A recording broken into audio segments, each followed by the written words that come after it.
Welcome to Shukla study point. आप सभी का स्वागत है आपके अपने YouTube channel Shukla study point में। मैं शिवम शुक्ला आप सभी दोस्तों का हार्दिक स्वागत करता हूं। आज की वीडियो के माध्यम से हम लोग चर्चा करेंगे मनोविज्ञान के सेकंड पेपर के मॉडल पेपर के बारे में, जो कि बहुत ही महत्वपूर्ण है आपकी परीक्षा की दृष्टि से। अगर आप बीए में हैं, पंचम सेमेस्टर में है, साइकोलॉजी सब्जेक्ट है आपको, तो 2 पेपर देने होंगे। पहला पेपर का मॉडल पेपर और महासंग्राम वीडियो में दोनों दे चुका हूँ। आप लोगों ने नहीं देखा तो देख लीजिएगा। पॉजिटिव साइकोलॉजी आपको पेपर 2 में पढ़ना होता है, यानी कि सकारात्मक मनोविज्ञान के बारे में। आइए जानने का प्रयास करते हैं कि बीए पंचम सेमेस्टर साइकोलॉजी के सेकंड पेपर में कौन कौन से प्रश्न आपकी परीक्षा में आएंगे। ये प्रश्न बहुत ही महत्वपूर्ण है, ध्यान रखिएगा। बीए पंचम सेमेस्टर थर्ड ईयर, पंचम सेमेस्टर सकारात्मक मनोविज्ञान। देखिए, आप किसी भी विश्वविद्यालय में से हैं, चाहे राम मनोहर लोहिया से हैं, चाहे आप महात्मा गांधी काशी विद्यापीठ से, दोनों का पेपर लगा हुआ है, 1 दिन बाद 2 दिन बाद, ठीक है। तो उन सभी के लिए बहुत महत्वपूर्ण है। सभी प्रश्न करने होते, खंड आ से 50 शब्दों में एक प्रश्न का उत्तर लिखना होता है, बात ध्यान रखेंगे। महात्मा गांधी काशी विद्यापीठ में 5 अति लघु उत्तरीय प्रश्न आएंगे, और जो है राम मनोहर लोहिया में 10 अति लघु उत्तरीय प्रश्न आएंगे। 10 के 10 करने होते हैं यहाँ पर, 5 के 5 करने होते हैं महात्मा गांधी काशी विद्यापीठ वाले बच्चों के लिए, ठीक है। कोई दिक्कत की बात नहीं है। आप किसी भी विश्वविद्यालय से, चौधरी चरण सिंह मेरठ विश्वविद्यालय से हैं या अन्य किसी विश्वविद्यालय से हैं, सभी के लिए बहुत महत्वपूर्ण है। देखिए, पहला प्रश्न है सकारात्मक मनोविज्ञान के बारे में कुछ बताएं। सॉरी, सकारात्मक मनोविज्ञान किसे कहते हैं, या सकारात्मक मनोविज्ञान की परिभाषा दें। तो सकारात्मक मनोविज्ञान की अगर बात की जाए तो सकारात्मक मनोविज्ञान मनोविज्ञान की एक आधुनिक शाखा है, जिसका उद्देश्य होता है प्रतिभा को खोजना, सामान्य जीवन को और अधिक संतोषजनक बनाना, ठीक है। ये बात ध्यान रखेंगे। और आपको बता दूं, ये सकारात्मक मनोविज्ञान जो होता है, ये अपना अधिकांश समय चरित्र की ताकत, आशावाद, जीवन संतुष्टि, खुशी, भलाई, कृतज्ञता, करुणा, साथ ही साथ आत्म करुणा, आत्मसम्मान, आत्मविश्वास, आशा, तमाम प्रकार के विषयों के बारे में सोचने में व्यतीत करता है। कहीं ना कहीं पे आपको ये सकारात्मक मनोविज्ञान आपकी खुशी, आपकी संतुष्टि, आपकी आशा, कृतज्ञता, करुणा, दया, क्षमा, इन तमाम प्रकार के भावों को आपके अंदर जागृत करता है। तो ये सब भाव बेसिकली इसमें हम पॉजिटिव साइकोलॉजी में पढ़ते हैं। बहुत ही जबरदस्त सिलेबस होता है पॉजिटिव साइकोलॉजी, बड़ा मजा आता है आपको इसको पढ़ने में। खुशी कैसे रहते हैं व्यक्ति, इसको भी आपको यहाँ पर जानना पड़ेगा, ठीक है।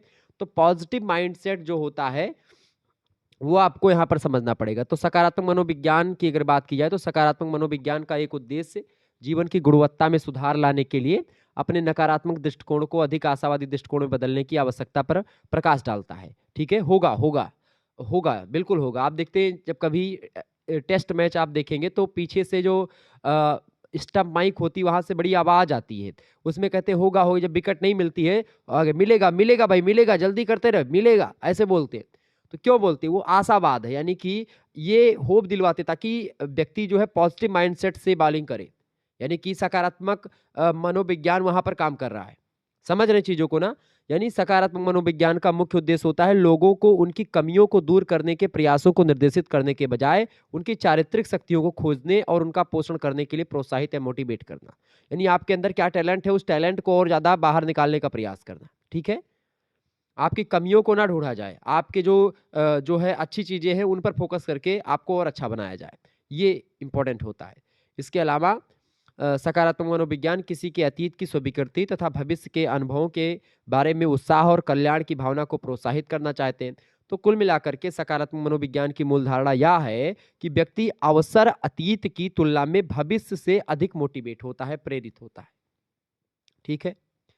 यह ये भी सुझाव देता है सकारात्मक मनोविज्ञान कि अतीत या वर्तमान के जो सकारात्मक अनुभव हैं, जो पॉजिटिव बिहेवियर हैं, जो पॉजिटिव आपके जो अनुभव हैं, ठीक है, वो अनुभव और जो भावनाएं हैं, इमोशंस है आपके, जो पॉजिटिव इमोशंस है वर्तमान के, उनका कोई भी संयोजन एक सुखद सुखी जीवन की ओर ले जा सकता है। इसका एक और पहलू हमारे जो है अपने जीवन के बाहर हमारे विचारों में आ सकता है।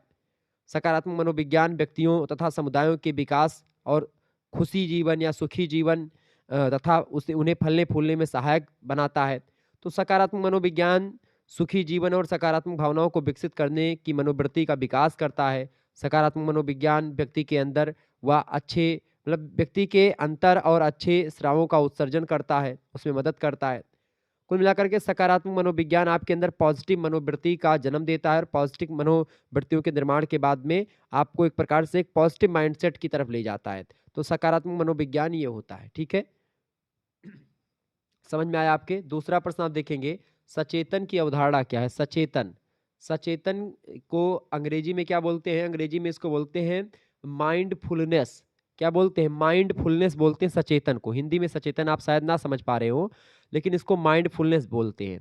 यानी कि दिमागीपन, जिसको आप हिंदी में एक शब्द और दे सकते हैं, दिमागीपन, ठीक है? बुद्धिज्म, ठीक है? जिसमें आप बोल सकते हो जो है दिमागीपन, या कितना दिमाग, या कितना सचेतन है आपका दिमाग। यानी कि चाहे शारीरिक सचेतनता की बात हो, मतलब कि सचेतना सचेतना की बात हो, चाहे भावनाओं की सचेतना की बात हो, चाहे मस्तिष्क की चेतना की बात हो, चाहे धर्म की सचेतना की बात हो। यानी कि आप देखेंगे माइंडफुलनेस जो होता है, ये हर एक जगहों पर होता है। शारीरिक होता है, इमोशनल होता है, मस्तिष्क, धर्म, तमाम प्रकार की चीज़ों को लेकर के आप कितने चेतन हैं, ठीक है? आसान भाषा में बोले तो जब आप अपने मन में आने वाले विचार और भावनाओं को आगे और जाने देते हैं, तो यह मनोस्थिति माइंडफुलनेस कहलाती है। इसे सावधानी का नाम भी दिया जा सकता है। माइंडफुलनेस एक ऐसी थेरेपी है जिसके जरिए व्यक्ति जो होता है अपने अंदर या अपने आसपास हो रही घटनाओं और स्थितियों के प्रति जागरूकता पैदा करते हैं। हमेशा खुश रहने का तरीका है माइंडफुलनेस। हर एक मामले में एक प्रकार से केयरफुल रहना, सचेतफुल रहना, ठीक है? सचेतना रहना, चेतना के साथ रहना। सचेतन अभ्यास हमारे प्रमस्तिष्क खंड में गतिविधि को कम कर देता है और प्रमस्तिष्क खंड तथा फ्री फ्रंटल जो है कॉर्टेक्स के मध्य संबंधों में वृद्धि करता है। मस्तिष्क के यह दोनों ही भाग तनाव के प्रति कम प्रतिक्रियाशील होते हैं और तनाव का अनुभव व्यक्ति करता भी है, तो उससे बेहतर तरीके से उबरने के लिए व्यक्ति को मदद मिलती है इससे, सचेतना से, ठीक है? तो कुल मिलाकर के ये होता है आपका सचेतना, ठीक है? सचेतना की अगर बात की जाए तो आप देखेंगे हमारे समाज में एक लोकप्रिय प्रथा है, समाचार पत्रों में भी इसकी चर्चा होती है। दिमागीपन के जो है अभ्यासियों की मदद करने के लिए दुकानें विशेष करके कपड़े, टाइमर और घड़ियां बेचती हैं। माइंडफुलनेस सत्र कार्यालयों, व्यवसायों और लाकर रूप में कार्यसूची में फिट किए जाते हैं। तो कुल मिलाकर के माइंडफुलनेस नवीनतम सनक बन गया है, जो हमें विश्राम की ओर ले जाता है और हमारे तनाव को कम करता है, ठीक है? ये बात ध्यान रखेंगे। दिमागीपन आप देखते हैं बौद्ध धर्म में भी दिमागीपन के बारे में कई सारी चीज़ें बताई गई हैं। बौद्ध धर्म माइंडफुलनेस को एक मानसिक कारक के रूप में परिभाषित करता है, जो एक पुण्य वस्तु पर केंद्रित होता है और मन को उस वस्तु पर केंद्रित रखने में सक्षम होता है। तो ये होता है माइंडफुलनेस, या जिसको आप बोल सकते हो सचेतन, किसी भी चीज़ को लेकर के चेतना से युक्त होना, सचेतन होना, तो सचेतन होता है। तीसरा क्वेश्चन आप देखेंगे, आपका अगला प्रश्न है परीक्षा की दृष्टि से, प्रश्न है फ्रेडरिक्सन के सकारात्मकता के कितने रूप बताए हैं? मतलब कि एक विद्वान है ये फ्रेडरिक्सन महोदय ने सकारात्मकता के कितने तत्व बताए हैं, कितने रूप बताए हैं? तो उन्होंने पॉजिटिविटी के कई रूपों के बारे में बताया, 10 विविध रूपों के बारे में उन्होंने चर्चा करा है। उनका मानना है कि सभी व्यक्तियों का दैनिक जीवन इन्हीं 10 संवेगों के द्वारा इंद्रधनुषी रूप में रंगा हुआ है। फ्रेडरिक्सन कहते हैं कि इन संवेगों के क्रम का वर्णन हमारे जीवन में इनकी आवृत्ति के आधार पर निर्धारित किया जाता है। प्रेम संवेग की अधिक आवृत्ति के बावजूद इसे क्रम के अंत में रखा गया है, क्योंकि प्रेम के अंदर अनेक संवेग शामिल होते हैं। अनेक अन्य सकारात्मक संवेगों के माध्यम से संदर्भ के आधार पर प्रेम की अनुभूति भी हृदय को प्राप्त होती है। तो कुल मिलाकर के 10 प्रकार के सकारात्मकता या पॉजिटिविटी या एक प्रकार से संवेग बताया है किसने? फ्रेडरिक्सन महोदय ने।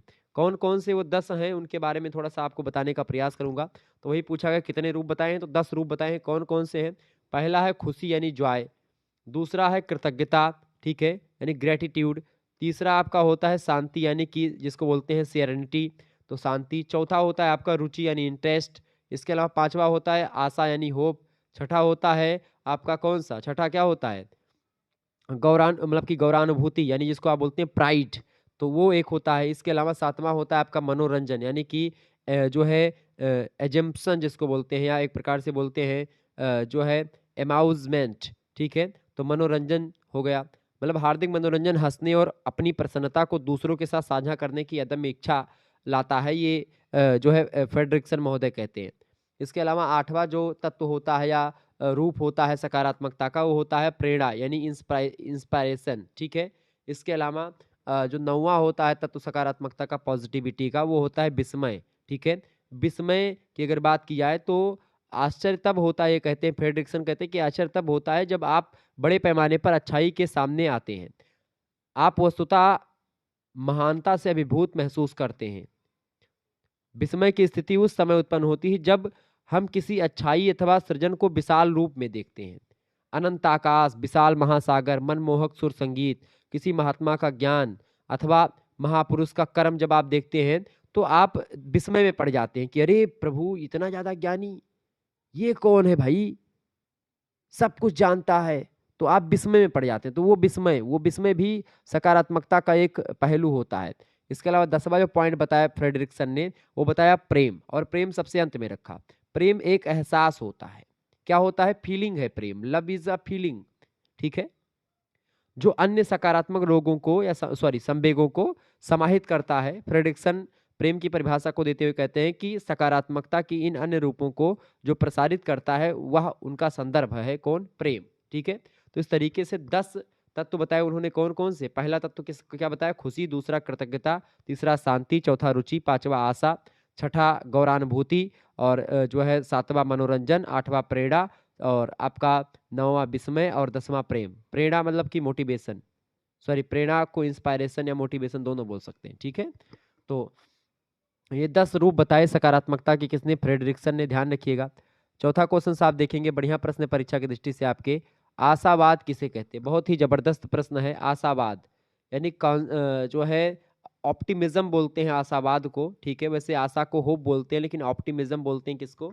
आशावाद को, ठीक है। तो कॉन्सेप्ट ऑफ ऑप्टिमिज्म के बारे में आपको जानना है। आशावाद क्या होता है? आशावाद की अगर बात करें तो आशावाद उस मानसिक स्थिति को कहते हैं जिसमें व्यक्ति सर्वोत्तम फल की प्राप्ति के प्रति मतलब कि क्या होता है?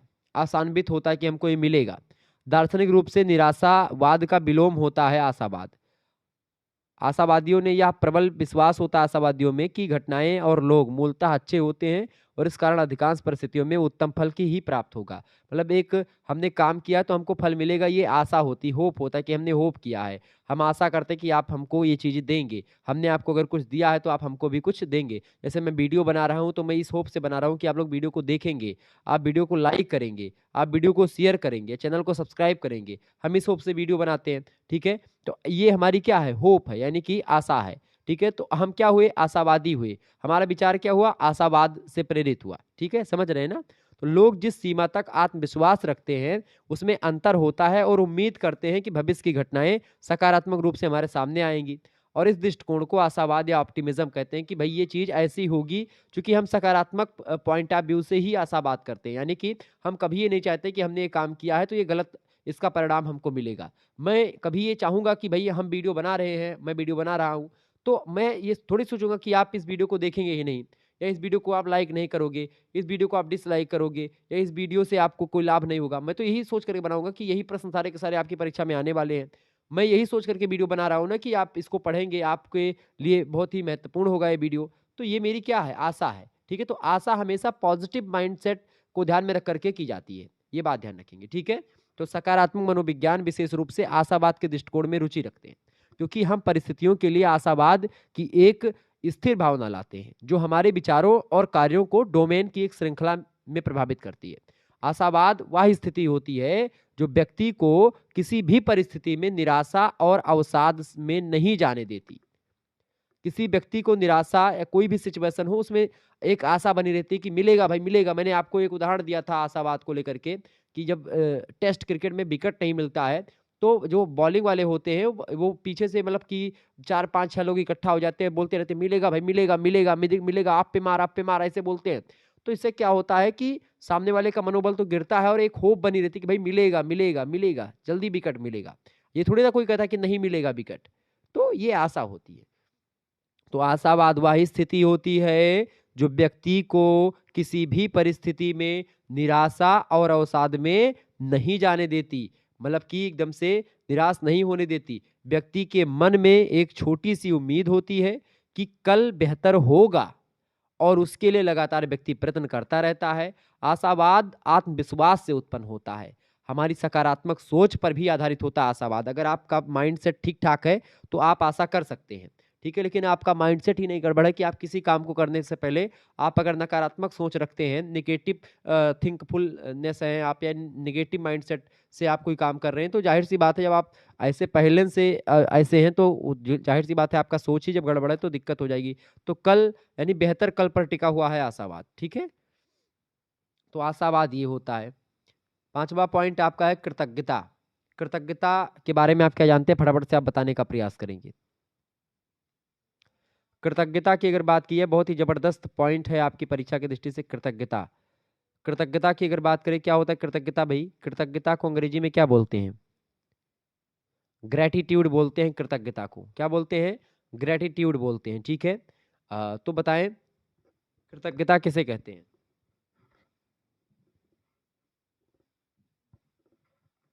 तो कृतज्ञता एक पॉजिटिव भावना होती है, एक सकारात्मक जो है भावना है कृतज्ञता, जिसमें क्या होता है, आभारी और प्रशंसनीय होना शामिल होता है।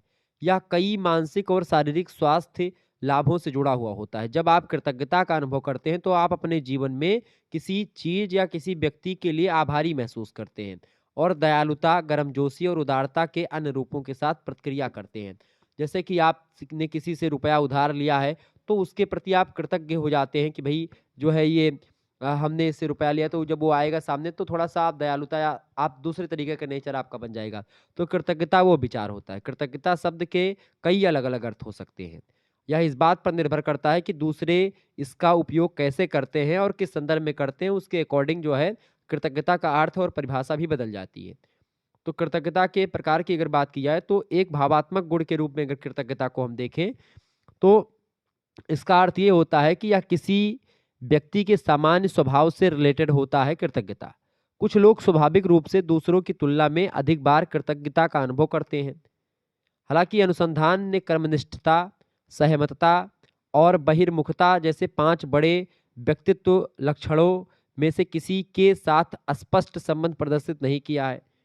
दूसरी बात, अगर हम कृतज्ञता को एक मनोदशा के रूप में देखें तो इसमें अगर देखें मनोदशा के रूप में उसको, तो इसमें समय के साथ साथ उतार चढ़ाव हो सकता है। कृतज्ञता में लोगों को ऐसे समय का अनुभव हो सकता है जब वे आमतौर पर अधिक आभारी महसूस कर रहे होते हैं और अन्य समय में वे इसे कम बार अनुभव करते हैं, या कुछ समय के बाद में आप देखते हैं वही कृतज्ञता थोड़ी कम या कम आभार का महसूस होता है। तो एक मनोदशा के रूप में। तीसरी बात, एक भावना के रूप में अगर कृतज्ञता को देखें तो एक संक्षिप्त एहसास होता है कृतज्ञता, जिसे लोग उस क्षण अनुभव करते हैं। लोगों को कोई विशेष अनुभव हो सकता है जो कृतज्ञता की भावनाओं को प्रेरित करता है। यानी कृतज्ञता की अगर बात की जाए तो कृतज्ञता की अगर बात करें, जैसे आपने किसी की मदद करी है, किसी के प्रति कभी आप खड़े हुए हैं, तो जब भी आपके सामने वो आएगा तो थोड़े समय के लिए आप कृतज्ञ हो जाएंगे कि भाई हम आपके लिए प्रति ऋणी हैं, कृतज्ञ हैं। ठीक है, ऐसे बोलेंगे। तो कृतज्ञता वो होती है कृतज्ञता। छठा प्रश्न आप देखेंगे, समानुभूति क्या है? समानुभूति या इसको इम्पैथी बोलते हैं। समानुभूति या सहानुभूति लगभग एक ही जैसे शब्द हैं। ठीक है, तो समानुभूति को इम्पैथी बोलते हैं, आप समझ में आ गया होगा। ठीक है, और इसी को हिंदी में तदानुभूति भी बोल सकते हैं आप। ठीक है, तो दूसरों के कष्टों और संवेगों का अनुभव करने और समझने को ही समानुभूति बोलते हैं, इम्पैथी बोलते हैं। जब आप दूसरों के दुख में दुखी हो जाते हैं, दूसरों व्यक्ति या प्राणी में एक विशेष भावना या संवेग देख करके अपने आप मन में भी उसी तरीके की विशेष भावना और संवेग आप अनुभव करने लगते हैं, तो ऐसी स्थिति, या कोई सुखी है खूब ज़्यादा तो आप भी सुख का अनुभव करते हैं, कोई दुखी है तो आप दुख का अनुभव करते हैं, तो समानुभूति होती है। या किसी व्यक्ति की ऐसी संवेगात्मक प्रक्रिया होती है जो है समानुभूति, जो दूसरे लोगों पर केंद्रित होती है। इस प्रक्रिया में व्यक्ति जैसा दूसरा अनुभव कर रहा होता है वैसा ही वह व्यक्ति अनुभव करता है। जिस संवेगों से दूसरा व्यक्ति गुजर रहा होता है उन संवेगों का आप स्वयं अनुभव करने लगते हैं। ऐसा इसलिए होता है क्योंकि व्यक्ति उस परिस्थिति में स्वयं को रख करके कल्पना करता है कि अगर मैं इस जगह पर होता तो मेरे साथ भी ऐसा होता। उन्हीं भावों और संवेगों का अनुभव करने लगता है जो वो कर रहा है। तो ये इम्पैथी को तदानुभूति, ये मतलब ये इम्पैथी होती है। इम्पैथी को तदानुभूति, समानुभूति, सहानुभूति भी आप कह सकते हैं। सहानुभूति के समानांतर आप मान सकते हैं इसको। ठीक है, जब आप दूसरे के दुख को अनुभव करने की भावना से के साथ जोड़ करके आप किसी अपने दुख को भी याद कर लेते हैं उस समय। ठीक है, तो वो चीजें, तो ये होती है समानुभूति। जैसे अगर उदाहरण के रूप में आप समझना चाहें तो आप मान सकते हो कि जब मान लेते हैं कि एक लड़का और एक लड़की साथ में जाते हैं तो आप समानुभूति कब महसूस करते हैं? जैसे मान लेते हैं आपका ब्रेकअप हुआ है 1 साल पहले। अब आप जो है जो है दो लड़के लड़के एक साथ में है, फिर कभी मतलब आप ही के साथ दोस्त हैं दोनों, तो आपका ब्रेकअप हो गया तो आप बताओगे एक बार तुम्हारा भी होगा मुन्ना, ठीक है, तो वो कहेंगे अच्छा ठीक है देखा जाएगा। तो जब उसका हो जाएगा उसके बाद में चूंकि वो फीलिंग आप पहले एक बार ले चुके हैं तो समानुभूति हो जाएगी, तो आप क्या करेंगे, आप भी उसी के दुख में शामिल हो जाएंगे, अरे यार गड़बड़ हो गया ये। तो या किसी को दुख पड़ा, किसी के यहाँ कोई जो है एक्सीडेंट हो गया है, तो आप जैसा वो व्यक्ति बैठा तो जा करके आप समानुभूति करते हैं। जैसे गांव वगैरह में लोग जब कभी जो है स्वर्गवास हो जाता है लोगों का, तो 4-10 लोग जाते हैं वहां पर, तो कोई हंसता नहीं है वहां पर सभी एक जैसे हो जाते हैं। कैसे? सभी की जो अनुभूति होती है एक जैसी हो जाती है, ठीक है, दूसरे के दुख में जाकर के दुखी हो जाते हैं वो लोग उस समय, तो समानुभूति वहां पर भी होती है। तो ये समानुभूति होती है या सहानुभूति, इसे ध्यान रखिएगा, ठीक है। सॉरी। आगे देखेंगे अगला प्रश्न, 7वां नंबर प्रश्न आपकी स्क्रीन पर आ चुका है। 7वां प्रश्न है आत्म जागरूकता क्या होती है। आत्म जागरूकता बढ़िया प्रश्न है। और आत्म जागरूकता की अगर बात करें तो आत्म जागरूकता जो है ये जबरदस्त जो है प्रश्न है आपकी परीक्षा की दृष्टि से। आत्म जागरूकता को क्या बोलते हैं अंग्रेजी में? सेल्फ अवेयरनेस बोलते हैं, ठीक है। सेल्फ अवेयरनेस क्या होता है? तो जो कोई भी आत्म सुधार, व्यक्तिगत विकास या आध्यात्मिक विकास के उच्च लक्ष्य के लिए समर्पित है, उसे सक्रिय रूप से स्वयं को समझने की आवश्यकता है। ऐसा इसलिए है क्योंकि जब कोई यह समझता है कि उसमें कहाँ कमी है, तभी वह अपना ध्यान इस बात पर केंद्रित कर सकता है कि क्या सुधार करना चाहिए। आत्म जागरूकता की अगर बात की है तो सबसे पहली परिभाषा इसकी आप लिख सकते हैं कि आत्म जागरूकता वह क्षमता होती है या फिर वह कैपेसिटी होती है जो व्यक्ति के पास आत्मनिरीक्षण करने के लिए होती है।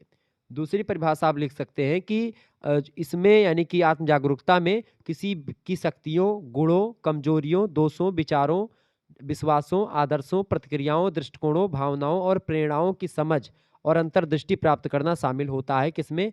आत्म जागरूकता में।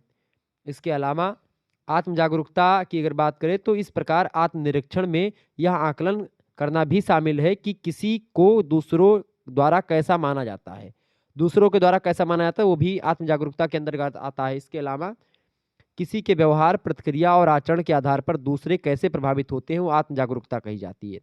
आत्म जागरूकता की बात करें तो जब आप अपने निजी मूल्यों, निजी गुणों, कौशलों और अपनी रुचियों को पहचानते हैं तथा उन्हें महत्व देते हैं तो वही जागरूकता होती है, वही आत्म जागरूकता होती है। यह समझना कठिन होता है कि आप वास्तव में अपने जीवन में क्या चाहते हो। सफल लोग अपने अंदर आत्मविश्वास जगाने और अपने सपनों का पीछा करने का साहस जुटाने के लिए आत्म जागरूकता का प्रयोग करते हैं, सेल्फ अवेयरनेस का प्रयोग करते हैं। अगर आपके अंदर कितना टैलेंट है आप खुद ही नहीं जानोगे तो आप क्या कर पाओगे आगे? अपने स्व को पहचानो, अपने अपने आप को पहचानो, और जब अपने आप को आप पहचान जाओगे दुनिया की कोई ताकत आपको किसी भी काम को करने से रोक नहीं पाएगी। तो आत्मनिरीक्षण बहुत जरूरी है। जब आप आत्मनिरीक्षण करेंगे अपने अंदर के जो बैठा हुआ वो जो एक प्रकार से कंप्यूटर वाली मशीन है आपके अंदर, उसके बारे में जानेंगे कि उसकी क्षमता क्या है, उसकी कैपेसिटी क्या है, तो आप कोई भी काम दुनिया का कर सकते हैं, ठीक है। तो आत्म जागरूकता कभी कभी आत्मज्ञान और आत्मनिरीक्षण के रूप में भी जानी जाती है।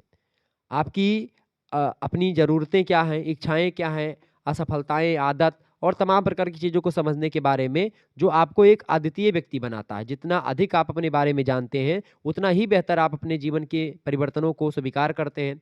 तो आत्म या अपने बारे में जानने से तात्पर्य स्वयं की योग्यताओं को पहचानना, स्वयं की क्या असफलताएं हैं, किन मामलों में हम सफल हुए हैं, किन मामलों में असफल हुए हैं, उनको जानना, अपनी कमजोरियों को पकड़ना, अपनी मजबूरियों को जानना कि हमारी मजबूरी क्या है, हमारी कमजोरी क्या है, हमारी असफलता के कारण क्या है, हमारी योग्यता क्या है, इन चीज़ों को पहचानना ही आत्म जागरूकता होती है, यह सेल्फ अवेयरनेस होता है, ठीक है। आत्म जागरूकता बढ़ाने की कई तकनीकें होती हैं कि आप आत्म जागरूक कैसे बने, अपने स्व को कैसे पहचाने। पहली बात तो मस्तिष्क को हमेशा खुला रखें।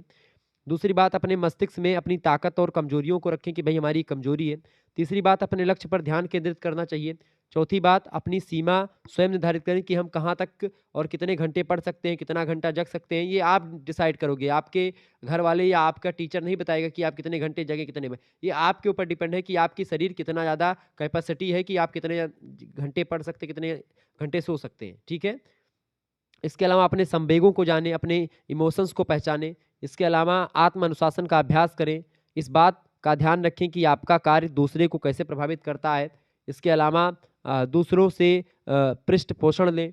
इसके अलावा दैनिक गतिविधियों का लेखा जोखा रखें कि हमको क्या करना, कैसे करना है, किस तरीके से मैंने किया इसको। इसके अलावा अपने मूल्यों को पहचानना चाहिए। इसके अलावा मस्तिष्कीय मेडिटेशन का अध्ययन जरूर करना चाहिए। इसके अलावा विभिन्न गतिविधियां जैसे खेल, व्यायाम के द्वारा अपनी आत्म जागरूकता को बढ़ाना चाहिए।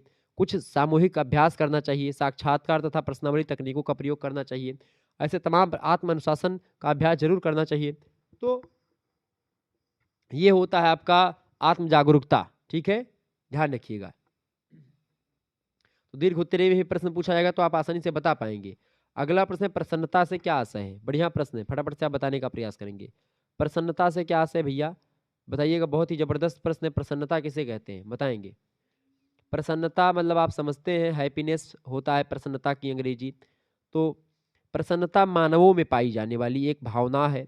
सबसे सकारात्मक या सबसे पॉजिटिव जो भावना होती है वो प्रसन्नता होती है। इसके होने के कई कारण होते हैं, जैसे अपनी इच्छाओं की पूर्ति से संतुष्ट अगर हो जाते हैं आप, तो आप खुशी हो जाते हैं। अपने दिन रात के जीवन की गतिविधियों को अपनी इच्छा के अनुसार अगर आप अनुकूल कर पाते तो आप खुशी हो जाते हैं। जैसे जब मैं दिन भर में अगर 3 वीडियो या 3 क्लास में ले लेता हूँ तो मुझे आत्मसंतुष्टि होती है। और ख़ास करके जब मैं ऐसी क्लासेस लेता हूँ, ख़ास करके जब मैं आपको बता दूँ कि मुझे आत्मसंतुष्टि जानते कब होती है? अगर मैं एक दिन में एक भी क्लास अगर नहीं लेता हूँ जिस दिन यूट्यूब पर, उस दिन मुझे लगता है कि हमारा जीवन निरर्थक हो गया। वास्तव में आपको बता रहा हूँ कि मुझे उस दिन लगता है, मैं कितना ज़्यादा बिजी हूँ लेकिन मुझे लगता है कि अगर एको क्लास है 10 ही मिनट पढ़ा दें बच्चों को, मुझे तभी नींद नहीं लगती है। मैं आपको बता दूँ, मैं ऐसे रात रात भर नींद नहीं लगती अगर मैं वीडियो नहीं बनाता हूँ तो। अगर कोई तबीयत खराब हो गई या कभी कुछ हो गया तो जब डॉक्टर बोलते हैं कि जो है आराम कर लो, ये बोल लो, ये करो, वो करो, दुनिया भर का बताते हैं, जो तो मैं लेटा रहता हूँ तो मुझे हमेशा ही टेंशन बनी रहती है। मतलब कि हो सकता है आपकी पेपर हो या ना हो उस समय, लेकिन हमेशा रहता है कि भाई एक वीडियो तो पढ़नी ही चाहिए भाई। पानी बरसे, ओला पड़े, कुछ पड़े, दुनिया तबाही आई है, लेकिन एक वीडियो तो यूट्यूब पे पढ़े ही चाहिए शुक्ला स्टडी पॉइंट पे। ई हमार माइंड सेट रहा थे। तो जब हम एको वीडियो अगर डाल लेंगे बढ़िया से, तो इतना खुशी हुई थी आपसे का बताइए। जैसे अभी वीडियो आप सब देखत हो, अभी वीडियो बनाए के बाद में जब एक वीडियो हमारी पूरी हुई थी या एक क्लास पूरी हो जाती, इतना खुशी मिलती जो ने जवाब नहीं। प्रसन्नता की पराकाष्ठा पे मैं पहुंच जाता हूँ। अगर 3 वीडियो एक दिन में दे दिया, समझो उस दिन मुझे बहुत बहुत अच्छी नींद आएगी। मैं 12 बजे सुबह तक सोता चला जाऊँ कहूँ तो। कोई जगाता नहीं हमको हमारे घर पर। ठीक है, छोटे बच्चे वही जगाने आते हैं कि चाचा उठो, जो है चाय पी लो अब। तो प्रसन्नता का अनुभव, जब आप कोई चीज चाह रहे हैं, वो चीज आपको मिल जाए तो प्रसन्नता तभी होती है ना। आप चाह रहे हैं कि वो जो है जा रही है, वो हमसे बात कर ले एक बार, तो प्रसन्नता तब आपको हो जाएगी। आप सोच रहे हैं कि वो लड़का जा रहा है, वो काश हमसे बात कर ले, तो उसमें प्रसन्नता होगी आपको। आप चाह रहे हैं कि हमको नौकरी मिल जाए तो आप प्रसन्न होंगे। तो ये प्रसन्नता के कुछ जो है पहलू हैं जिनको आपको समझना चाहिए। तो प्रसन्नता जब आप अपनी इच्छाओं को, अपने जीवन की जो गतिविधियां हैं उनको अपनी इच्छा के अनुसार बना पाते हैं तो प्रसन्न होते हैं। किसी अचानक लाभ से लाभान्वित अगर आप हो जाएं, किसी जटिल समस्या का समाधान मिल जाए आपको, तो ऐसे में प्रसन्नता जाहिर सी बात होती। तो प्रसन्नता को मन की एक अस्थायी स्थिति के रूप में परिभाषित हम कर सकते हैं, जिसमें ना केवल आनंद, संतोष और अन्य सकारात्मक भावनाएं भी शामिल होती हैं, बल्कि यह भी है कि एक व्यक्ति का जीवन सार्थक और मूल्यवान है। प्रसन्नता हमें ऊर्जा से भर देती है। यह अत्यधिक मांग वाली अवस्था होती है। प्रसन्नता वह भाव है जो किसी व्यक्ति को ऊर्जा से भर देती है। प्रसन्नता एक ऐसी सकारात्मक भावना है जो प्रत्येक व्यक्ति के लिए आवश्यक मानी जाती है। इसका संबंध सदैव संतोष और आवश्यकताओं की पूर्ति से जुड़ा हुआ है। आवश्यकताओं की पूर्ति होते ही व्यक्ति प्रसन्न हो जाता है। कोई भी नीड्स अगर उसकी है, किसी व्यक्ति की नीड्स, अगर उसकी नीड्स पूरी हो जाती है तो जान लीजिए व्यक्ति प्रसन्न हो जाएगा। तो इस तरीके से प्रसन्नता के बारे में कुछ चीजें मैंने आपको बताई। आगे देखेंगे, अगला प्रश्न आपके स्क्रीन पर आ चुका, फटाफट से आप देखेंगे, बड़ा जबरदस्त प्रश्न है। 9वां नंबर प्रश्न आपके स्क्रीन पर आ चुका है। सामाजिक समर्थन से क्या तात्पर्य है? सामाजिक समर्थन किसे कहते हैं? फटाफट से आप बताने का प्रयास करेंगे। सामाजिक समर्थन, सामाजिक समर्थन को क्या बोलते हैं? सोशल सपोर्ट बोलते हैं अंग्रेजी में। ठीक है, तो इससे क्या तात्पर्य है? सोशल समर्थन से या सामाजिक समर्थन का क्या मतलब है? तो जब कभी आपको बता दूं कि कोई काम आप कर रहे होते हैं तो उसमें आपको समाज का, परिवार का, दोस्तों का, पड़ोसियों का, समुदाय का, इन सभी का एक प्रकार से सपोर्ट मिल जाता है, तो वही होता है सामाजिक समर्थन। तो परिवार, दोस्तों, पड़ोसियों और समुदायों के सदस्यों का एक नेटवर्क जो जरूरत के समय व्यक्ति को मनोवैज्ञानिक, शारीरिक और वित्तीय मदद देने के लिए उपलब्ध होता है, उसे सामाजिक समर्थन कहा जाता है। इसे एक विस्तृत नेटवर्क के रूप में परिभाषित किया जा सकता है जिसमें एक व्यक्ति सामाजिक संसाधनों तथा लोगों का सहयोग प्राप्त करता है। यह सामाजिक नेटवर्क आपसी समझदारी के समझौते की एक नींव होती है, जिसमें व्यक्ति जीवन के अनुभवों तथा निर्णयों के बारे में निर्देशन प्राप्त करता है। आपसी संबंध व्यक्तियों के व्यक्तिगत ध्यान पर निर्भर करते हैं। अधिकांशतः सामाजिक समर्थन व्यक्ति पारिवारिक सदस्यों के माध्यम से पाता है, अपने मित्रों से पाता है, सामुदायिक सदस्यों से पाता है जिनसे वह घनिष्ठ रूप से संबंधित होता है, भावात्मक रूप से जिनसे जुड़ा हुआ होता है, वो मदद करते हैं। तो जब आपके परिवार के लोग, आपके गांव के लोग, आपके समाज के लोग, आपके समुदाय के लोग आपकी मदद करते हैं किसी भी चीज़ में, कोई भी सिचुएशन आ गई, कोई भी समस्या आ गई, उस समस्या से आप अकेले उबर पाने में सक्षम नहीं है, ऐसी स्थिति में आपके गांव के लोग या आपके समाज के लोग आपकी मदद कर दें, आपके पड़ोसी आपकी मदद कर दें, तो ऐसे में वो समुदाय, वो सामाजिक समर्थन या सामाजिक या सोशल सपोर्ट कहा जाता है उसी को, ठीक है। सामाजिक सपोर्ट कई प्रकार के होते हैं। एक होता है भावात्मक, एक होता है उपकरणात्मक, एक होता है सूचनात्मक, एक होता है मूल्यांकनात्मक, एक होता है सम्मानजनक या सम्मानात्मक। तो ऐसे कई प्रकार के होते हैं सामाजिक समर्थन। तो सामाजिक समर्थन में सामाजिक नेटवर्क में सामाजिक समर्थन का एक उदाहरण है कि किसी व्यक्ति की बात को सुनना जिससे वह तनावपूर्ण स्थिति से बाहर आ सके, ठीक है। तो सामाजिक समर्थन वो होता है। अगला प्रश्न है आपका, क्षमा की अवधारणा बताएं। क्षमा किसे कहते हैं? क्षमा की अगर बात की तो क्या बोलते हैं क्षमा को? फटाफट से आप बताएंगे। क्षमा के बारे में आप अगर कुछ जानते हो तो आप लिखने का प्रयास करें। क्षमा को क्या बोलते हैं आप? फॉरगिवनेस बोलते हैं अंग्रेजी में। क्षमा को क्या बोलते हैं? फॉरगिवनेस बोलते हैं, ठीक है। क्षमा मतलब कि आप कोई अपराध आप कर दें, किसी को आप मार दें, फिर उसके बाद में 1 साल बाद अगर उस व्यक्ति को मिले जिसको आपने मारा है, तो उससे आप माफ़ी मांगे कि भाई हमको माफ़ कर दो, तो वो आपको माफ़ कर देता, क्षमा कर देता। आप यानी कि आपकी गलती को भूल जाता है वो, तो फॉरगिवनेस इसीलिए इसको बोलते हैं। तो क्षमा का अर्थ है किसी के द्वारा किए गए अपराध या गलती पर स्वेच्छा से उसके प्रति भेदभाव और क्रोध को समाप्त कर देना।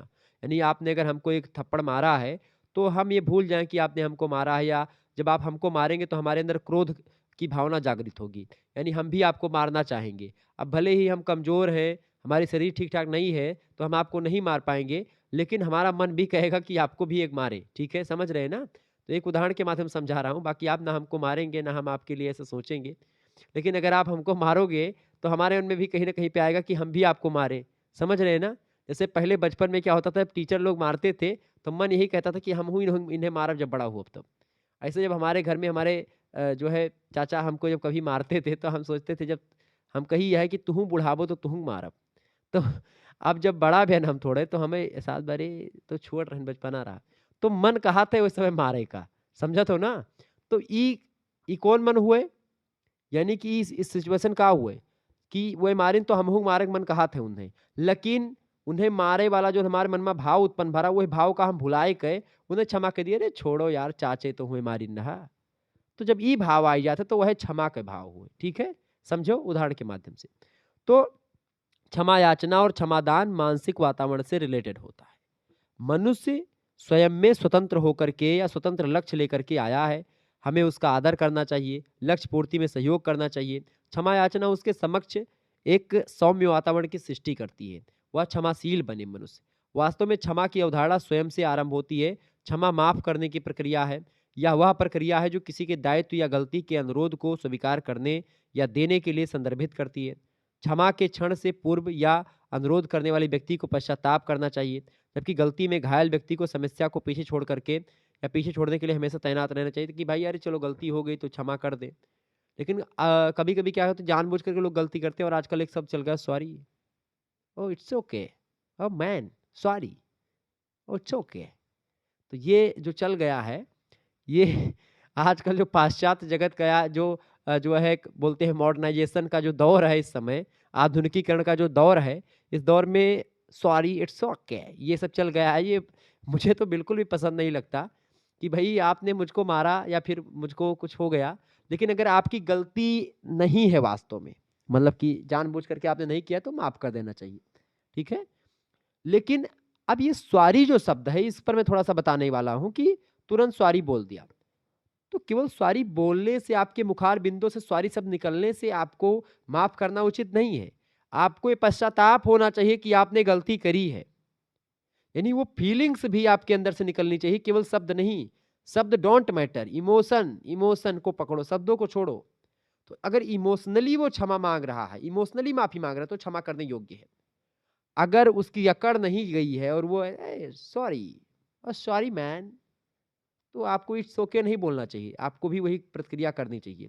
लेकिन लेकिन अगर उसके थोड़ा-सा पश्चाताप है उस व्यक्ति में, "अरे भैया गलती हो गई काओ बताई।" तो तुरंत "अरे भैया कोनो बात नहीं, और 2 ठू मार दियो हमें।" ई भाव, गांधी जी वाला भाव, समझत हो ना? तो क्षमा जो होती है, वो क्या होती है? क्षमा बहुत बड़े व्यक्ति करते हैं। जब कभी आप देखते हैं जो है बड़े-बड़े आप देखिए बड़े-बड़े नेता मंत्रियों को लोग गाली देते हैं, लेकिन वो गाली को इग्नोर कर देते हैं। तो क्षमा वो लोग नहीं करते हैं, इग्नोर करते हैं, ठीक है? लेकिन क्षमा वो व्यक्ति करता है जब आप किसी को कुछ बोल देते हैं या कभी किसी को किसी से लड़ाई झगड़ा हो गई आपकी, आप ही दोस्ती हित मित्र में आप देखते हैं, आपने किसी को गाली दे दिया, तो कभी-कभी वो बुरा मान जाते हैं, फिर बाद में कह रहे हैं चलो यार दोस्ती में चलता रहता है, क्षमा कर दिया। तो वो क्षमा। तो उदाहरण के लिए एक प्रकार से कि भाई मैं माफ़ी माँगता हूँ, मैंने कभी सोचा नहीं था कि आपको इतना हर्ट होगा, तो ऐसे करने से फिर वो व्यक्ति कहता है कि चलो ठीक है भाई जो है अ, मैं आपको क्षमा कर देता हूँ। क्षमा करने से दूसरों की गलती के लिए भोग, सहिष्णुता या समझ व्यक्त होती है। चिंता मत करो मैं तुम्हें माफ़ कर देता हूँ या माफ़ करता हूँ। मैं चाहता हूँ कि सब कुछ पहले जैसा हो जाए। ये सब चीज़ें होनी चाहिए। तो क्षमा ये होती है, ठीक है? ये बात ध्यान रखेंगे। आगे देखेंगे केवल 4 या 5 प्रश्न आपको करने होते हैं यहाँ पर, ठीक है? खंड बा से 150 शब्दों में उत्तर लिखना है, 4 या 5 प्रश्न करने होते हैं और जो है देखेंगे। पहला प्रश्न है सकारात्मक मनोविज्ञान के लाभों का वर्णन कीजिए, बढ़िया प्रश्न है। फटाफट से आप बताने का प्रयास करेंगे।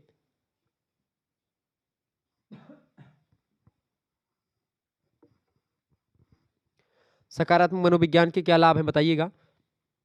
पहला लाभ है सकारात्मक मनोविज्ञान का कि मानसिक स्वास्थ्य को बढ़ावा मिलता है। सकारात्मक मनोविज्ञान मानसिक कल्याण को बढ़ावा देता है। अवसाद, चिंता और अन्य मानसिक स्वास्थ्य स्थितियों के लक्षणों को कम करने में सहायता करता है।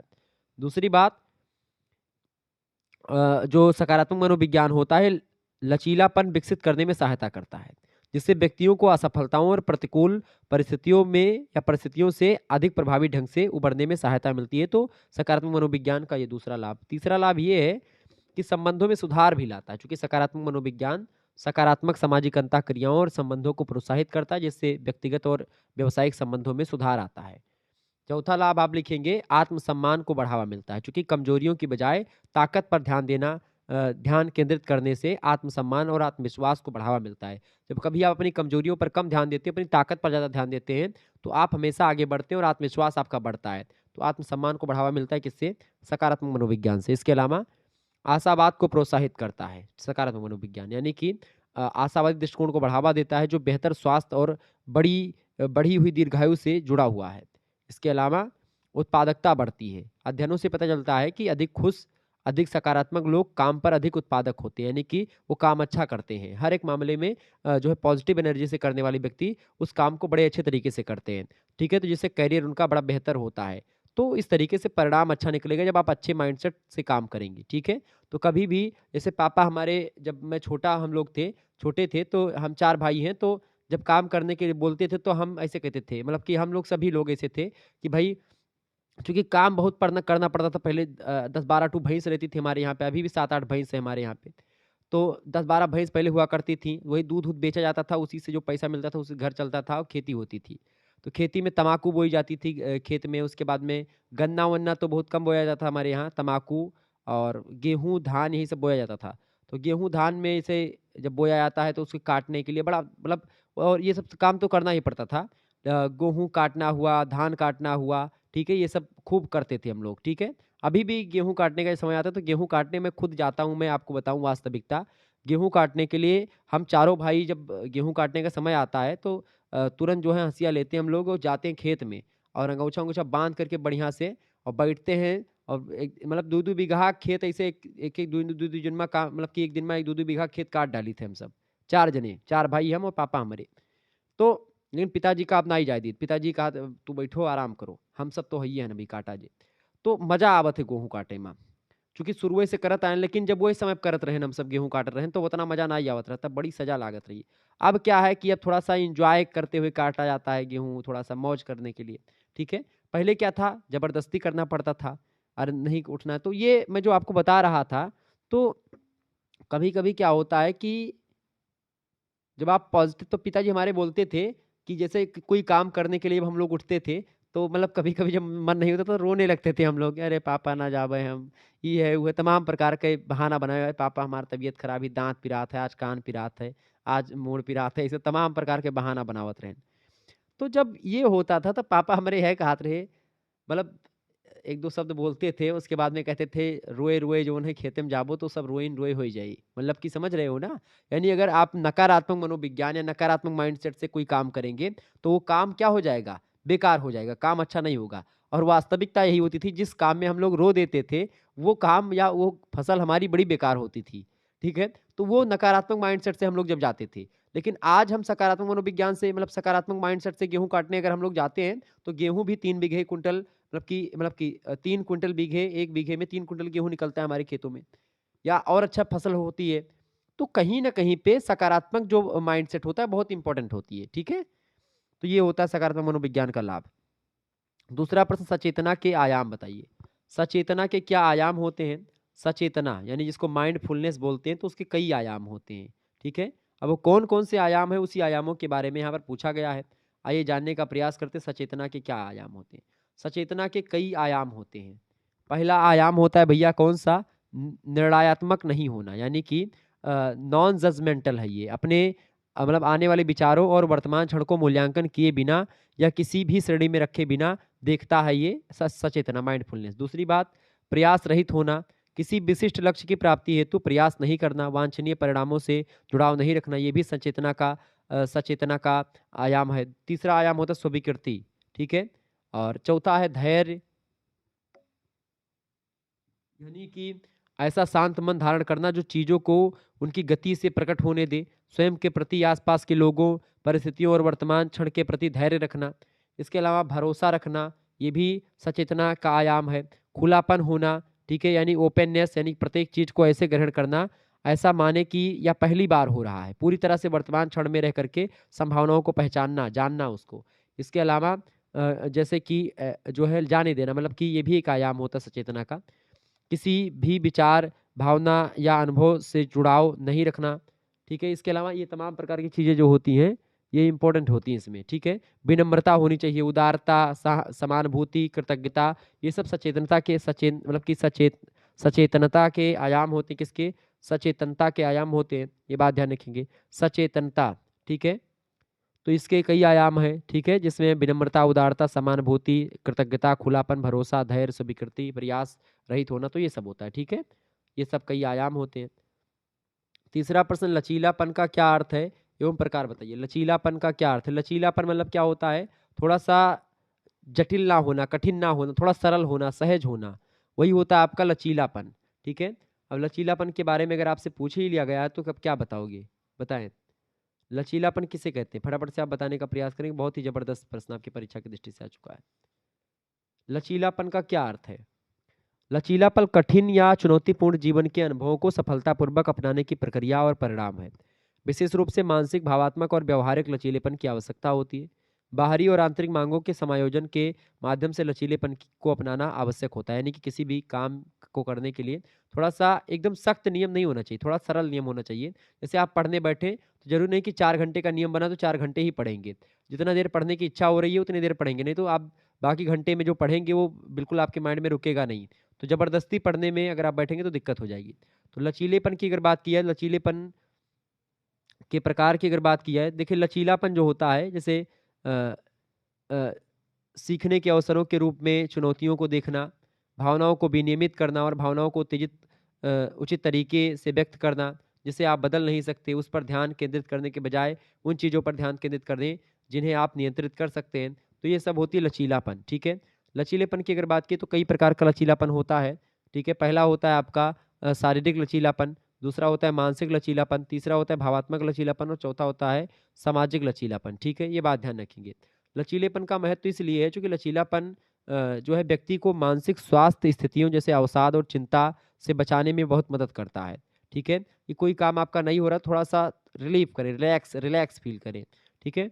दूसरी बात, लचीलापन इसलिए भी महत्वपूर्ण है क्योंकि यह उन कारकों को ऑपरेट करने में भी मदद कर सकता है जो मानसिक स्वास्थ्य स्थितियों के जोखिम को बढ़ाते हैं।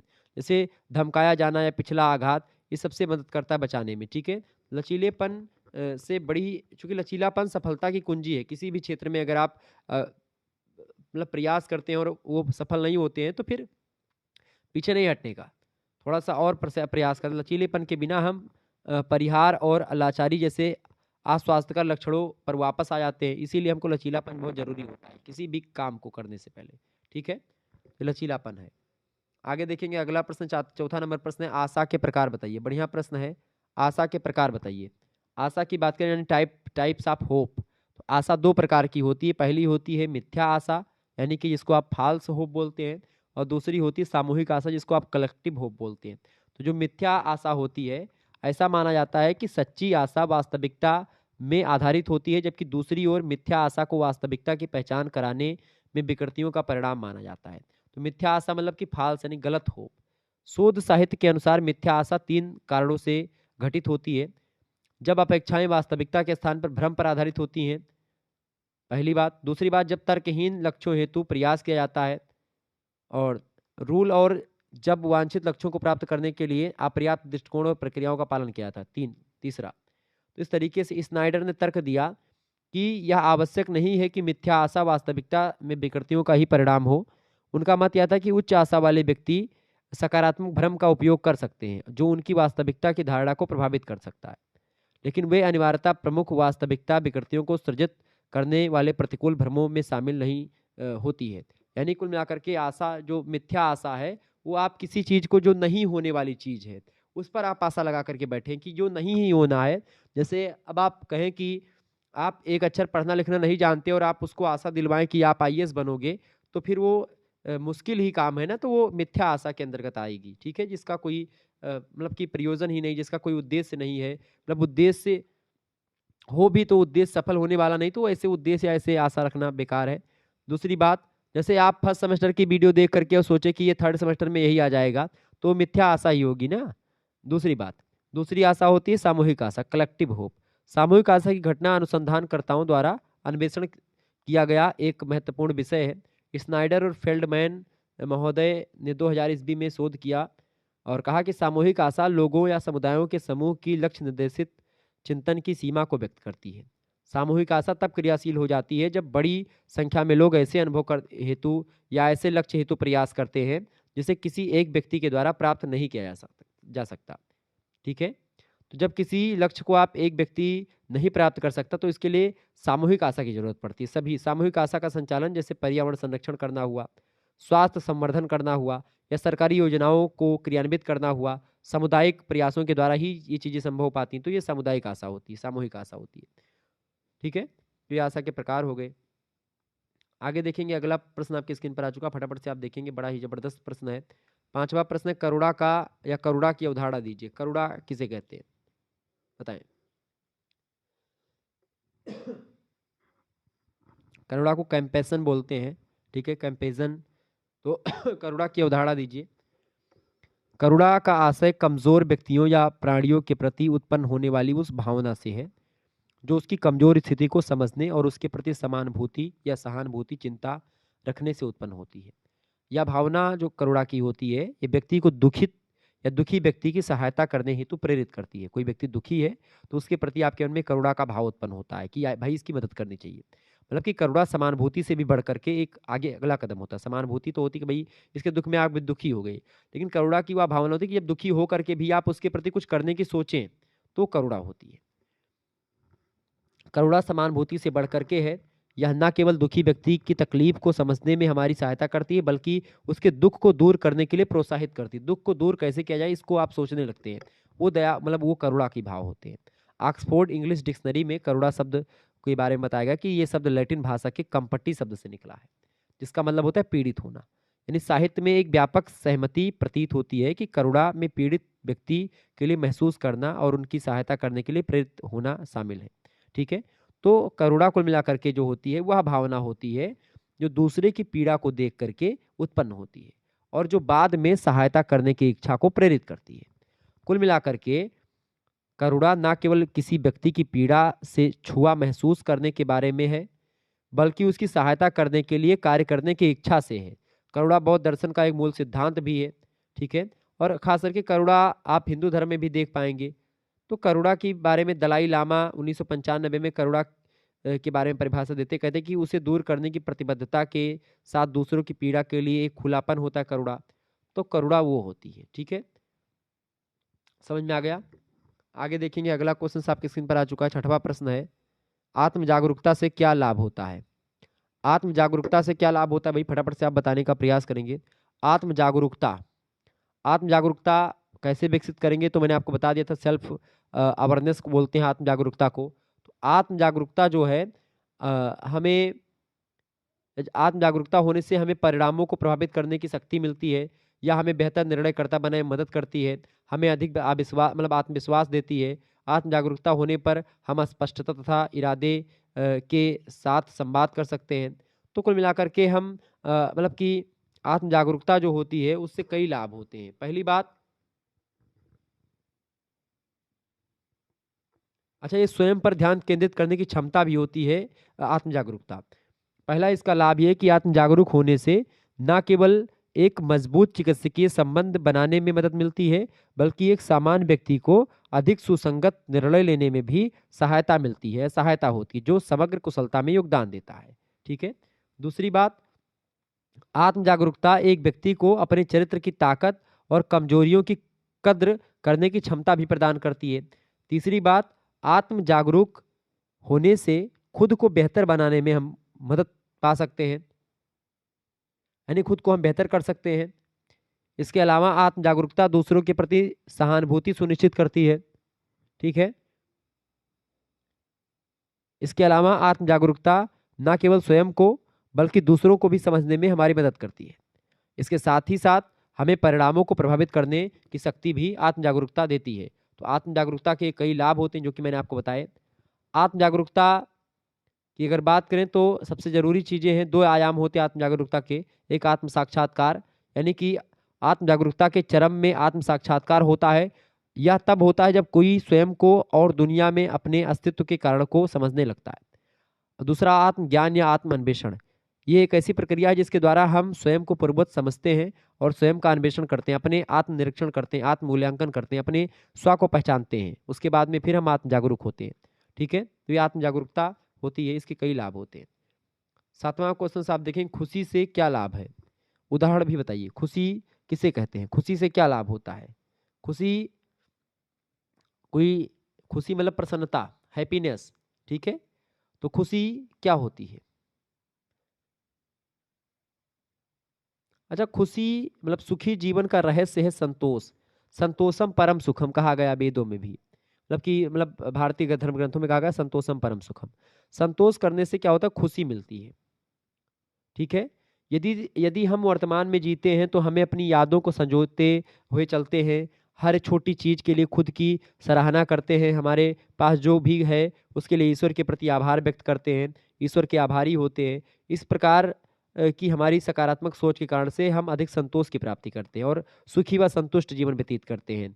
इसके लिए हमें अधिक प्रयासों की आवश्यकता नहीं पड़ती, बल्कि केवल इतना ही करना पड़ता है कि हमें अपने जीवन के प्रति अपने दृष्टिकोण को बदलना पड़ता है। यानी खुशी की बात करें तो आप खुशी कब हो पाएंगे, सुखी कब होंगे, जब आप ये सोच लेंगे जो प्राप्त है वही पर्याप्त है। ठीक है। अब मैं ये वीडियो बनाऊं, अगर इस वीडियो पे 10 व्यू आए, 20 व्यू आए, या कुछ भी ना आए, 10,000 आ जाए, 5,000 आए, 1,00,000 व्यू आ जाए, तो अब मैं बना रहा हूं, अब चाहे इस पे 10 आएगा, जो भगवान चाहेंगे वो आएगा। ठीक है। अब इसको लेकर के मैं टेंशन में हो जाऊं कि इस पर 10 ही व्यू आया है, तो फिर मैं दिक्कत हो जाएगी, मैं चिंता अवसाद में फंस जाऊंगा। ठीक है। लेकिन जब मैं इसको छोड़ दूंगा भगवान के भरोसे कि भाई जो प्राप्त है वो पर्याप्त है, जो देखना होगा बच्चे वो देखेंगे, जिनको लाइक करना होगा लाइक करेंगे, जिनको सब्सक्राइब करना होगा चैनल को सब्सक्राइब करेंगे, अपने सोचने से कुछ नहीं होगा। हम तो पॉजिटिव थिंकनेस से छोड़ते हैं कि भाई 1,00,000 व्यू चला जाए, मैं डेली सोचता हूँ कि इसका भाई व्यू चला जाए ज्यादा, लेकिन अब नहीं जाएगा तो क्या हम आत्महत्या कर लें, बिल्कुल नहीं करेंगे। क्योंकि भाई मैं तो आशा जो लगाए बैठा हूँ, अगर वो आशा नहीं मिलती है तो फिर मैं दोबारा वीडियो बनाऊंगा, दूसरी वीडियो बनाऊंगा, उस पर सोचूंगा इस पर व्यू जाए ज्यादा। तो इस तरीके से ये जो खुशी मिलेगी हमको, मैं यही सोचूंगा कि भाई जो प्राप्त है वही पर्याप्त है, जो मिल रहा है, जो पढ़ रहे हैं बच्चे वही पर्याप्त है। अब मैं ये सोचूं कि मैं आज एसएससी को पढ़ाता तो ज्यादा व्यू आते, इस पर पुलिस को पढ़ाता, इस समय वैकेंसी आई है उस पर ज्यादा व्यू आते। ठीक है, मैं ये सोचता अगर, क्योंकि पुलिस के अगर एक दिन में व्यू डालो तो 1,00,000 2,00,000 व्यू चले जाते हैं, बहुत सारे चैनल है उन पर। लेकिन मैं क्यों नहीं छोड़ रहा हूं आपको, क्योंकि आप दीर्घकालिक हो। आपको मैं हमेशा पढ़ाता रहूंगा। बीए वाले बच्चे हमारे लिए अब जान लीजिए भगवान के रूप में है। आपकी वजह से बहुत कुछ बदला है जीवन में, और मैं आपको जीवन के अंतिम चरण तक, अंतिम पहलू तक नहीं छोड़ सकता। ये बात ध्यान रखेंगे। और इसीलिए मैं प्रयास करता हूं। आप लोग कहते हैं साइकोलॉजी पढ़ाइए सर जी, ये पढ़ाइए, आप दुनिया भर के सब्जेक्ट की बात करते हैं। मैं इसीलिए प्रयास करता हूं, मैं बहुत मेहनत करता हूं आप लोगों के लिए, आपके सब्जेक्ट को पढ़ता हूं। एक सब्जेक्ट पढ़ना बहुत कठिन काम होता है किसी भी चीज में पढ़ाने के लिए। लेकिन जब आप 10-12 सब्जेक्ट को पढ़ते हैं, 20 सब्जेक्ट को पढ़ते हैं, डेली वीडियो बनाना रहता है, इधर काम उधर काम, दुनिया भर का काम, उसमें बड़ी टेंशन होती है। लेकिन बस यही सोचकर खुश रहता हूं कि जो प्राप्त है वही पर्याप्त है, जो मिल रहा है वही बहुत है। ठीक है, तो जब ये आप सोच लेंगे तभी आप खुशी रह पाएंगे, अन्यथा आप बहुत ज्यादा टेंशन में हो जाएंगे, चिंता में हो जाएंगे। तो खुशी का क्या लाभ है? पहला लाभ, व्यक्ति की आंतरिक खुशी अपने साथ संतुष्टि की भावना लाती है।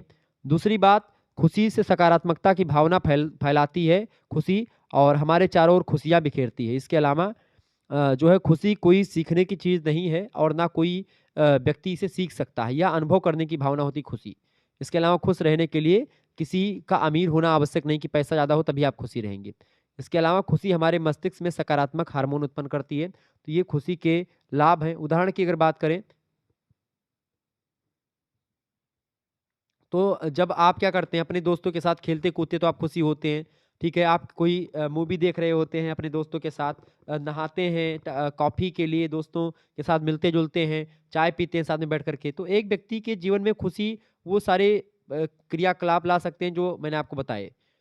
तो कुल मिलाकर के जैसे आप कभी किसी किसी व्यक्ति को खाना बनाने में बड़ा अच्छा लगता है, खुशी मिलती है। किसी किसी को नाचने में, ठीक है, किसी किसी को आप देखते गाना गाने में मजा आता है, किसी किसी के जैसे मुझे वीडियो बनाने में मजा आता है, जैसे मैं आप लोगों के लिए जब क्लास लेता हूँ तो मुझे बड़ा मजा आता है। ठीक है, तो ऐसे हर एक व्यक्ति की जो है खुशी के लिए कुछ काम होते हैं जो करना चाहिए।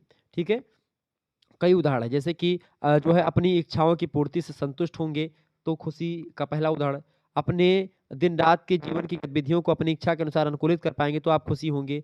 किसी अचानक लाभ से लाभान्वित हो जाए तो आप खुशी होंगे। किसी जटिल समस्या का समाधान प्राप्त होना, ये भी लाभ का मतलब एक खुशी का उदाहरण है। इसके अलावा दिन के कार्य के बाद परिजनों और दोस्तों की संगत मिल जाए, मतलब आप जैसे आप अपना कार्य संपन्न कर लें, उसके बाद में फिर टहलने निकल जाएं, तो फिर वो मज़ा आता है टहलने में, वो कोई जवाब नहीं। जैसे मैं जब 2-3 वीडियो बना लेता हूँ तो उसके बाद मैं थोड़ा बहुत घूमता हूँ। हमारी दुकान है गाँव के बाहर, तो मैं अपनी दुकान पर जाता हूँ, तो फिर बैठ कर के खूब बातें करता हूँ लोगों से, ठीक है? मौज मस्ती करता हूँ। तो जब वीडियो बनाए रहता हूँ तब, नहीं तो मेरा बक्कुर भी नहीं निकलता है। बक्कुर मतलब समझ रहे हैं ना? एक शब्द बाकी मुँह से नहीं निकलता है। तो इसीलिए जब अपना काम संपन्न होगा, तो बड़े अच्छे तरीके से आप हाव-भाव होंगे, गुस्सा कम लगेगी। लेकिन अभी मैं आपको बता दूँ, मेरे अंदर एक कमी बहुत बड़ी आ गई है कि जब मैं मेरा काम संपन्न नहीं होता, या मैं जब क्लास नहीं ले पाता हूँ, या किन्हीं कारणों के बस में कोई दिक्कत आ जाती है, टेक्निकल एरर हो गई या कोई कुछ भी दिक्कत आ गई, ठीक है, समय नहीं मिल पाया मुझे, तो मुझे गुस्सा बहुत आती है। मतलब जब मैं आप लोगों के लिए वीडियो नहीं बना पाता हूँ, तो बड़ी गुस्सा आती है। तो ये चीज़ें जो होती हैं, ये खुशी नहीं मिलती उससे। तो खुशी जब होगी जब आप अपने द्वारा सोचे गए कार्यों को कर पाएँगे, ठीक है? ध्यान रखिएगा, काम की अपूर्ति पर क्रोध उत्पन्न होता है, ये बात ध्यान रखेंगे। अब वो काम कई प्रकार का हो सकता है। तो किसी मनोरंजक कार्यक्रम का दिलचस्प या सम्मोहन अगर आप देख रहे हैं, कोई नाच वगैरह देख रहे हैं, कोई मूवी देख रहे हैं, तो आप खुशी होंगे, ज़ाहिर-सी बात है। तो ये खुशी के मॉडल हो गए। आगे देखेंगे, अगला प्रश्न 8वां नंबर प्रश्न है, डायनर का व्यक्तिपरक कल्याण का त्रिपक्षीय मॉडल समझाइए। बढ़िया प्रश्न है ये। तो डायनर एक विद्वान है। 1984 ईस्वी में अपने व्यक्तिपरक कल्याण के त्रिपक्षीय मॉडल को इन्होंने प्रस्तुत करा। कल्याण के 3 अलग-अलग परंतु अक्सर संबंधित घटकों, नियमित सकारात्मक प्रभाव, कभी-कभी नकारात्मक प्रभाव और संज्ञानात्मक मूल्यांकन जैसे जीवन संतुष्टि को प्रभावित करते हैं। यह मॉडल को निम्नलिखित 3 महत्वपूर्ण घटकों के संदर्भ में व्यक्ति के जीवन की गुणवत्ता सामान्य मूल्यांकन के रूप में माना जाता है। ठीक है? पहली बात तो डायनर जो बताया, वो बताया कि जीवन संतुष्टि में व्यक्ति के जीवन के समग्र निर्णयों और व्यक्तिपरक कल्याण के संज्ञानात्मक घटकों के रूप में माने जाने वाले विशिष्ट जीवन क्षेत्रों जैसे कि कार्य से संतुष्टि शामिल है। सरल शब्दों में इस बारे में ये है कि व्यक्ति की आकांक्षाओं और लक्ष्यों के अनुरूप व्यक्ति का जीवन कैसा है। पहली बात, त्रिपक्षीय मॉडल व्यक्तिगत कल्याण का, कि भाई जो उसने सोचा था उसका लक्ष्य है, उसके अनुरूप काम हुआ है कि नहीं। दूसरी बात, सकारात्मक प्रभाव, सुखद संवेग, ठीक है, सकारात्मक प्रभाव जब पड़ता है तो वो भी व्यक्तिपरक कल्याण का एक मॉडल है। तीसरा होता है नकारात्मक प्रभाव, पीड़ादायी संवेग, भावात्मक संतुलन में व्यक्ति के संवेगों, मनोदशा और भावनाओं को दर्शाता है। ये सकारात्मक पूरा नकारात्मक या सकारात्मक और नकारात्मक का संयोजन हो सकता है। कुल मिलाकर के ये डायनर महोदय का त्रिपक्षीय मॉडल है। ठीक है, ये बात ध्यान रखेंगे। आगे देखेंगे, अगला क्वेश्चन आपके स्क्रीन पर आ चुका है। केवल 2 प्रश्न करने हैं खंडसा से। 450 शब्दों में एक प्रश्न का उत्तर लिखना है। महात्मा गांधी काशी विद्यापीठ में 400 शब्द और मतलब कि राम मनोहर लोहिया में 450 शब्दों में लिखना है। 2 प्रश्न करने हैं 4 प्रश्नों में से, ध्यान रखेंगे। पहला प्रश्न, सकारात्मक मनोविज्ञान से क्या आशय है, इसके उद्देश्य और मान्यताएं बताएं। बहुत ही बढ़िया प्रश्न, परीक्षा में आ सकता है। अगला प्रश्न आपसे बन सकता है दूसरा नंबर, प्रसन्नता को प्रभावित करने वाले कारण कौन कौन से हैं या कारक कौन कौन से हैं, समझाइए। बहुत ही बढ़िया प्रश्न, परीक्षा में आ सकता है। तीसरा प्रश्न आप देखेंगे, सामाजिक सक्षमता से क्या आशय है, सामाजिक सक्षमता एवं व्यवहार संबंधी समस्याओं में संबंध बताइए। बहुत ही जबरदस्त प्रश्न है, तो इन प्रश्नों को आप तैयार कर लेंगे। अगला प्रश्न आपसे बन सकता है एग्जाम में, देखिए प्रश्न है चौथा नंबर प्रश्न है, प्रेम और या प्रेम एवं अकेलेपन की आवश्यकता क्या है, प्रेम एवं अपनेपन की आवश्यकता क्या है, और इसे मास्लो के पदानुक्रम से स्पष्ट कीजिए। तो ये 4-5 प्रश्न जो है बहुत ही महत्वपूर्ण है। 4 क्वेश्चन आप देख लीजिएगा। बाकी ये प्रश्न जो मैंने आपको बताए हैं, जिनके बारे में चर्चा करा, यहीं से प्रश्न आपकी परीक्षा में आने वाले हैं। इससे बाहर कुछ नहीं आने वाला है, तो आप जो है इन प्रश्नों को तैयार कर लीजिएगा। तो अति लघुत्तरीय और लघुत्तरीय पर चर्चा मैंने कर दी है। बाकी दीर्घोत्तरीय प्रश्नों को आप एक बार चेक कर लीजिएगा, अपनी सीरीज वगैरह में एक बार जरूर पढ़ लीजिएगा। ठीक है, तो उसमें आपको क्लियर हो जाएगा सारा। तो मनोविज्ञान बी तृतीय वर्ष पंचम सेमेस्टर के सेकंड पेपर के मॉडल पेपर के बारे में आज मैंने चर्चा कर दिया। इससे पहले मैंने फर्स्ट पेपर के मॉडल पेपर के बारे में चर्चा करी थी, तो आपने उसको भी देखा होगा। ठीक है, तो पॉजिटिव साइकोलॉजी ये है। मिलते हैं फिर नेक्स्ट वीडियो में, तब तक के लिए जय हिंद जय भारत। आप सभी का बहुत बहुत धन्यवाद। हमारे से जुड़ने के लिए इसी प्रकार से अपना प्यार बनाए रखेंगे। Okay, good night, I love you, बहुत बहुत धन्यवाद।